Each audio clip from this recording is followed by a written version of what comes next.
Olá, fico feliz que tenha chegado até aqui em segurança. Esse é o Refúgio Noctívago, seu canal de contos originais de ficção especulativa, com foco em terror e suspense. Eu tenho o prazer de ser seu anfitrião, Júlio Miranda, autor e narrador da história que se segue.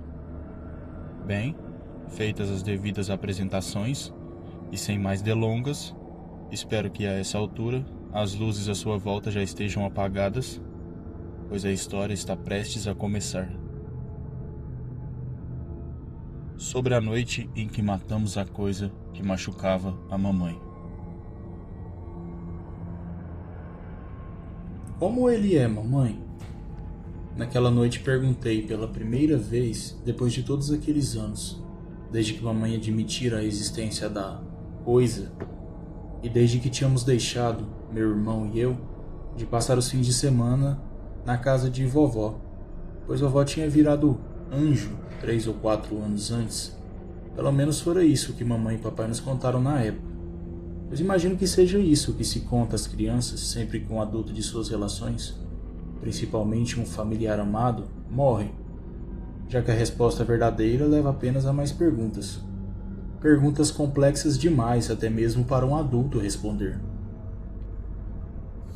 Desde a morte de vovó, vovô fora morar com tia Olívia, irmã de mamãe, que era solteirona e não tinha filhos. Vovô há muito já não andava, falava muito pouco, entendia menos ainda e não conseguia comer nem usar o banheiro sozinho. Necessitava de cuidado constante, como se fosse um bebê. "O que é, meu bem?" mamãe perguntou, a voz falhada, os olhos piscando, úmidos. Tinha entendido perfeitamente a pergunta, eu sabia, e estava apenas tentando ganhar tempo, para que pudesse pensar na melhor forma de responder, na próxima mentira que deveria contar. Tinha mentido por tanto tempo, ela e papai também, para nos proteger, aposto que diriam, caso eu perguntasse. Que não pareciam mais saber como ou quando parar. O que foi que disse? Perguntei como é ele. Mamãe forçou-se a sorrir, um sorriso fraco, que pretendia ser indulgente e desdenhoso, como se dissesse, do alto de seu pedestal de adulta, que eu e meu irmão éramos pequenos demais para nos preocuparmos com essas coisas, estúpidos demais para entendê-las. O sorriso não saiu apenas fraco, mostrou-se triste e inseguro. Por trás dele existia medo. Mamãe sacudiu a cabeça, como quem diz: "Como você é bobinho, esquece isso." O Lucas disse. O Lucas? O que está acontecendo na casa dele também? Ele disse que a coisa é enorme, que o chão treme quando ele anda, que as paredes vibram quando ele as esmurra.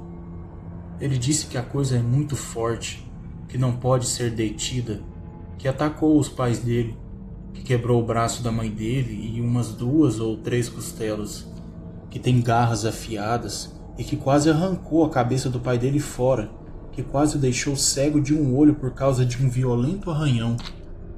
Ele me mostrou uma foto que tirou escondido, das marcas que a coisa deixou no pai dele, no pescoço e na cara. Depois que conversamos, ele tentou falar com a mãe dele sobre a coisa, mas ela o proibiu. Disse que se falassem seria pior, que seria o fim. O Lucas acha que a coisa não gosta que digam o seu nome, em voz alta, que isso a deixa ainda mais furiosa ou algo do tipo. Querido, para só. O que você está dizendo? Por que está me perguntando isso? Porque... Comecei e parei. Com o canto dos olhos, encarei minha cama brevemente. Pensei no martelo e na pesada chave inglesa que há 2 dias eu subtraíra com sucesso da caixa de ferramentas de papai e escondera sob o colchão, e que lá ainda estavam, há 2 dias esperando por essa noite, pela hora que se aproximava.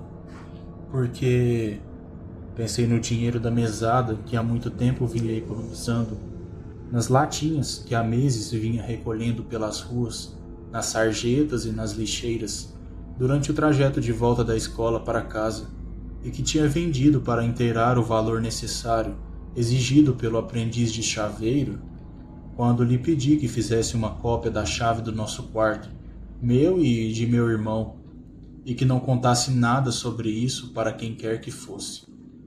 A original, mamãe trazia sempre segura em algum bolso de suas roupas, principalmente nas noites de sexta-feira, principalmente depois de nos trancar no quarto e voltar para o andar de baixo a fim de esperar a inevitável chegada da coisa. Furtar-lhe a chave tinha se provado a parte mais difícil do plano. Isso e depois colocá-la de volta no lugar sem ser descoberto. Zilhões de vezes mais difícil do que resistir aos doces, aos salgadinhos e aos cachorros quentes e aos refrigerantes gelados durante as tardes escaldantes, assistindo a meu irmão comer e beber, e sentindo no bolso o volume das notas pequenas e o peso das moedas. Porque naquela noite usaríamos a cópia da chave, meu irmão e eu, e desceríamos de fininho as escadas para enfrentar a coisa. A maldita coisa que quebrava portas e janelas, que quebrava cadeiras, pratos e copos, que fraturava braços e dentes, que era responsável por vergões e cortes, por narizes quebrados e olhos roxos. A coisa que se esgueirava pelas ruas escuras durante as noites de sexta-feira, que invadia nossa casa a fim de machucar papai e mamãe, que a fazia chorar, que o forçava a gritar como um selvagem durante a luta. Eu ergueria o colchão e revelaria as ferramentas. Meu irmão, que era menor, carregaria o martelo, que era menos pesado.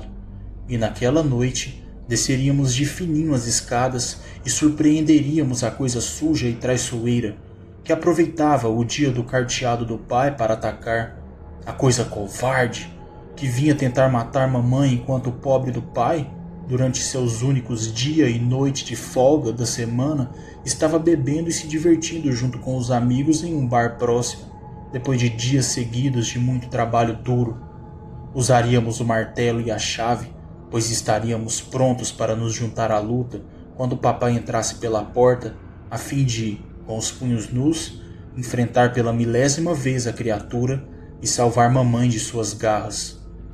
Bêbado, sozinho e desarmado, até então ele não tivera chances reais de vitória, mas naquela noite tudo seria diferente. Estaríamos ao lado dele, prontos para lutar e vencer, para matar a coisa de uma vez por todas. Oh, meus amores, mamãe gemeu de repente, esticou os braços e envolveu-nos em um abraço apertado. Sobre nossas testas, depositou vários beijos, enquanto gemia nossos nomes e outras coisas que não conseguia entender. Ela chorou em silêncio enquanto nos abraçava, e com suas lágrimas molhou o topo de nossas cabeças. Meus meninos, não se preocupem com nada disso. Não se preocupem. Gentilmente, empurrei-me para longe dela. Mamãe ergueu o rosto. A custo, sustentei aquele seu olhar ferido e assustado quando disse: Mamãe, por favor, preciso saber. Preciso saber. Não posso me esgueirar para fora desse quarto sem saber o que esperar. Pensei. Acho que não posso, que não conseguiria, que não seria capaz de descer as escadas e me lançar contra a coisa sem saber com o que ela se parece, qual seu tamanho, quantos braços tem, se é peluda e escura, ou fantasmagórica e albina, se bípede ou quadrúpede, quantos dentes tem na bocarra, e se pontudos como flechas, e se seus olhos são vermelhos como sangue ou negros como a noite quando não há lua nem nenhuma estrela. Preciso saber. Não posso ter medo, não posso congelar quando chegar a hora, não posso me entregar ao pânico. Preciso vê-la em pensamento antes de ser capaz de vê-la com os próprios olhos. Preciso preparar meu coração para o choque, fortalecê-lo durante os próximos minutos para que ele seja capaz de absorvê-lo, de sobreviver a ele, a ela, a coisa. Mamãe me puxou de volta para o abraço. Forçou-me a enterrar a cabeça em seu peito. Segurou-me com força. Quase me sufocou quando eu tentei expulsar do peito, em meio ao princípio de choro, protestos abafados. Abraçou-nos chorando, enquanto sibilava: "Shhh. Não se preocupem, meus meninos. Vai ficar tudo bem. Vai ficar tudo bem." De repente, sobressaltou-se, afrouxou o abraço, ergueu o rosto e engoliu o choro. Deixou de sibilar e de repetir aquelas frases ocas que já não nos traziam nenhuma tranquilidade nem consolo. Escutaram isso? Dentro daquele seu abraço asfixiante, não tínhamos escutado nada, absolutamente nada. Pelo menos eu não tinha escutado. Encarei brevemente meu irmão. Estava pálido, os olhos esbugalhados, a boca meio aberta, o corpo inteiro tremendo. Não conseguia dizer palavra, nem chorar. Respirava com dificuldades, parecia. Só então me perguntei até que ponto poderia confiar nele, o quanto ajudaria na luta, e de pronto soube que tudo dependeria de mim e de papai. Papai salvaria mamãe, como sempre, com ou sem minha ajuda. Quanto a isso não restavam dúvidas. Então dependeria de mim intervir e ajudá-lo a barrar a fuga do monstro e a matá-lo para que nunca mais voltasse para machucá-la. Mamãe se ergueu e pegou em cima da cômoda nossos aparelhos MP3 e os fones de ouvido. Voltou a beijar nossas testas e a chorar enquanto murmurava: "Vocês sabem o que fazer. Fiquem debaixo das cobertas e não façam barulho. E continuem ouvindo suas musiquinhas até mamãe vir destrancar a porta e avisar que é seguro. Ou até pegarem no sono e acordarem na manhã seguinte. Vocês sabem o que fazer." Isso tudo em um tom amedrontador de despedida, como um soldado que semanas antes eu vira em um filme, despedindo-se da família antes de embarcar no trem que o levaria até o porto e à guerra. Ela própria ajustou os fones em nossos ouvidos e em nossas cabeças e colocou as músicas para tocar em um volume próximo ao máximo. Meu irmão e eu cerramos os dentes e contraímos o rosto e nos sobressaltamos ao mesmo tempo assim que as canções infantis começaram a explodir dentro de nossas orelhas. Mamãe se afastou de costas, chorando, as mãos retorcidas, uma dentro da outra, sobre o peito magro e convulso. Consegui ler seus lábios, como de costume, dizia que nos amava muito, como sempre fazia antes de nos trancar no quarto, surdos e assustados, sem saber se papai chegaria a tempo de salvá-la ou se dessa vez o monstro a mataria. Esperei que ela saísse e trancasse a porta. Lentamente, removi os fones de ouvido. Vi meu irmãozinho, apavorado, sacudir freneticamente a cabeça. Não, eu não devia fazer aquilo. Avancei contra ele, que tentou recuar e deu com as costas contra a parede. Abafei com uma mão os seus gritos, com a outra libertei seus ouvidos. Ele começou a chorar. O que eu fazia era errado e nos colocaria em uma fria. Poderia nos custar as nossas vidas, pois era o fone e a música alta que nos protegia do monstro, que nos protegia de ouvir os gritos e o choro, a terrível luta, a quebra dos móveis e das louças. E não ouvir significava não reagir, não se fazer notar, não se entregar. Era a diferença entre viver e morrer. O pobrezinho queria dizer tudo isso. Queria se contorcer, recuperar seu fone e se fazer de surdo novamente, e dar um jeito de devolver juízo à minha própria cabeça. Mas não conseguia. Só sabia se encolher e chorar sem fazer barulho. Lancei sobre a cama os aparelhos e levei aos lábios o indicador da mão que agora estava livre. Shhh!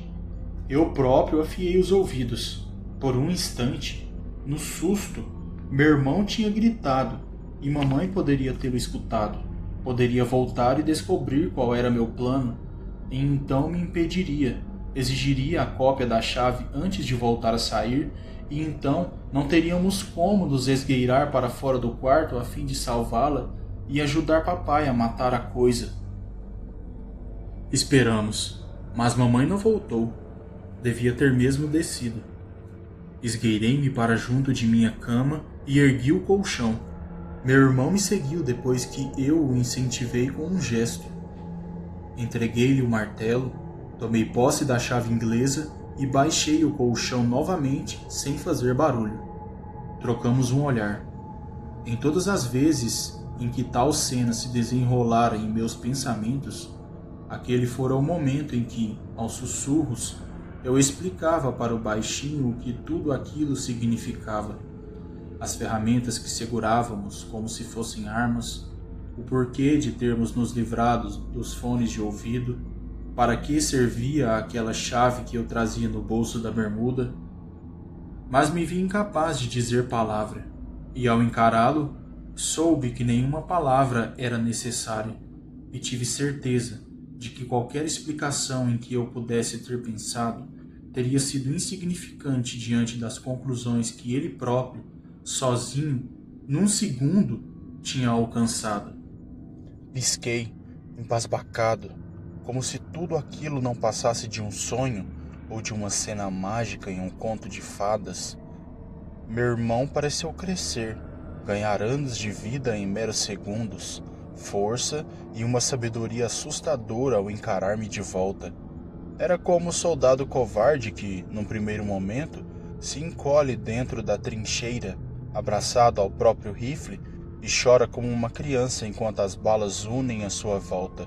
O chão treme com as explosões e os moribundos gritam em agonia. Mas que, ao enxergar os companheiros que ama e respeita caírem mortos à sua volta, transforma o choro convulso em grito selvagem de guerra e, cego de ódio, começa a atirar e corre em meio ao fogo cruzado de peito aberto, segurando a baioneta ou uma pá afiada, ao se ver sem balas, em busca de mais sangue. Assim ele me pareceu, respeitadas as devidas proporções, no auge de seus 7 anos, quando assentimos um para o outro, e das vezes que o encarei por sobre o ombro enquanto nos esgueirávamos até a porta, e enquanto eu a destrancava, e nós dois descíamos as escadas em direção aos gritos, ao choro da mamãe, aos rugidos de papai, ao estrondo de um móvel que fora derrubado, de um prato ou copo de vidro que foi arremessado contra uma parede ou contra o chão e se fez em pedaços, e em direção ao som molhado das pancadas, da luta violenta. Paramos lado a lado à entrada da cozinha. Vi mamãe se contorcendo no chão, engasgada por causa da dor e do choro, os braços erguidos a fim de protegerem o rosto. Papai pairava sobre ela, não de mãos nuas, como até então eu imaginara, mas segurando o cinto, que arrancara da cintura e que brandia como se fosse um chicote. Ele saltava de um lado para o outro, tão frenético quanto mamãe ao se contorcer. Puxava para trás o braço e depois empurrava para baixo com toda a sua força, fazendo o couro estalar sobre mamãe, que convulsionava aos gritos a cada nova pancada. Demorei para entender o que acontecia, onde estava o monstro, que era invisível e que tinha agarrado mamãe, de certo como uma serpente gigante, daquelas que amassam um bezerro e esmigalham seus ossos antes de engoli-lo inteiro. Papai, às cegas, tentava acertá-lo, tentava impedi-lo de matar mamãe. Tentei me mexer, mas não pude. Eu tinha começado a chorar. À minha volta, as coisas e as pessoas foram perdendo seus contornos, tornando-se borrões. Vi, com o canto dos olhos, meu irmãozinho tomar a frente. Não sei dizer se era ele quem se movia lentamente, como um sonâmbulo, ou alguém que fora vítima de hipnose, ou como se estivesse entorpecido por drogas pesadas, ou se o próprio tempo tinha desacelerado. Fosse como fosse, ele se moveu, avançou rumo à luta, Ergueu o martelo e, como papai, pôs-se, às cegas, a desferir golpes. Também tinha entendido, conseguido imaginar onde estava o monstro e o que deveria fazer se quisesse matá-lo. Os gritos e o choro de mamãe se intensificaram. Ela começou a se contorcer com maior violência, os dedos dobrados para trás, para os lados, em ângulos impossíveis, sob os sons das pancadas, dos ossos sendo partidos. Na hora eu não consegui saber se quem os quebrava era a coisa ou o martelo. Papai continuou brandindo o chicote durante mais 1 ou 2 minutos, depois de meu irmão ter se juntado à luta. Parou de repente, olhos fixos nele, como se o visse pela primeira vez. De costas, começou a se afastar, sem conseguir dizer palavra, arrastando os pés. De repente caiu, soltou o cinto, pôs-se de 4 e começou a vomitar. Meu irmão continuou batendo, até que a coisa parou de lutar, até que mamãe deixou de gritar, de se engasgar com o próprio sangue. Não sei ao certo quanto tempo depois, papai, por fim, conseguiu se recompor e se colocar novamente de pé. Arrancou das mãos de meu irmão o martelo e das minhas a chave inglesa. Disse alguma coisa sobre as roupas de meu irmão, manchadas de sangue. Fez com que se despisse ali mesmo, e nos mandou subir e me mandou ajudar o outro a tomar banho. Depressa! Das próximas horas não me recordo muito bem. Acredito que tenha ficado em choque. Acho que veio uma ambulância tentar ajudar mamãe. Lembro que me separaram de meu irmão durante algum tempo, que policiais algemaram o papai e o jogaram na traseira de uma viatura. Sei que tentei explicar para um desses policiais que papai não tinha culpa de nada, que a culpa era do monstro que nos visitava toda sexta-feira à noite quando papai estava ocupado jogando cartas e se embriagando com os amigos. Eles não acreditaram. Dessa parte eu me lembro. Dessa parte eu tenho certeza. Gostou da história? Considere avaliar o vídeo e inscrever-se no canal. O conto que você acabou de acompanhar se encontra disponível em formato de e-book. Caso se interesse, o link para a compra está na descrição. E caso esteja em busca de sua próxima narrativa longa, também na descrição estarão os links para o meu romance pós-apocalíptico intitulado Lupina, uma história de depois do fim, disponível em formato físico e digital. Obrigado por acompanhar até aqui e até a próxima.